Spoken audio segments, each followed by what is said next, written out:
ദൈവതിരുനാമം വാഴ്ത്തപ്പെടട്ടെ. നാം ഇപ്പോൾ വിശുദ്ധമായ നോമ്പുകാലത്തിലൂടെ കടന്നു പോവുകയാണല്ലോ.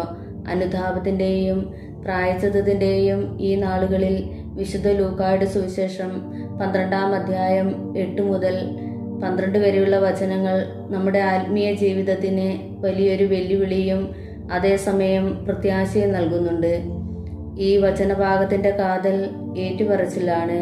മനുഷ്യരുടെ മുമ്പിൽ എന്നെ ഏറ്റുപറയുന്നവനെ ദേവദൂതന്മാരുടെ മുമ്പിൽ മനുഷ്യപുത്രനും ഏറ്റുപറയും എന്ന് കർത്താവ് അരുളി ചെയ്യുന്നു.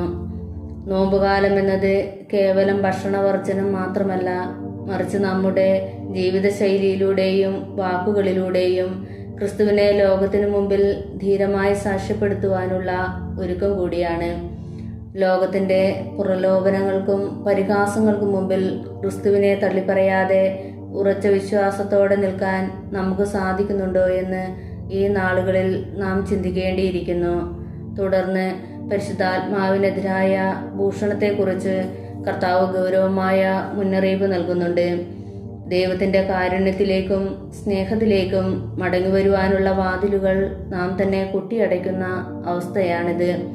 ഈ നോമ്പുകാലത്ത് നമ്മുടെ ഹൃദയകാഠിന്യം വെടിഞ്ഞ് പരിശുദ്ധാത്മാവിൻ്റെ സ്വരത്തിന് കാതോർക്കുവാനും പശ്ചാത്താപത്തോടെ ദൈവത്തിങ്കിലേക്ക് തിരിയുവാനും നമുക്ക് സാധിക്കണം. പീഡനങ്ങളുടെയും പരീക്ഷണങ്ങളുടെയും മുമ്പിൽ എന്തു മറുപടി പറയണമെന്ന് എന്നോർത്ത് വ്യാകുലപ്പെടേണ്ടതില്ല എന്ന വലിയ വാഗ്ദാനവും ഈ വചനത്തിലുണ്ട്. കാരണം അർഹമായത് പറഞ്ഞു തരുവാൻ പരിശുദ്ധാത്മാവ് നമ്മുടെ കൂടെ ഉണ്ടാകും.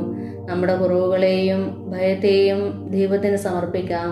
ലൗകികമായ ഭയങ്ങളെ അതിജീവിച്ച് പരിശുദ്ധാത്മാവിൻ്റെ ശക്തിയാൽ ക്രിസ്തുവിനെ ലോകത്തിന് കാണിച്ചു കൊടുക്കുന്ന നല്ല സാക്ഷികളായി മാറുവാൻ ഈ നോമ്പുകാലം നമ്മെ സഹായിക്കട്ടെ.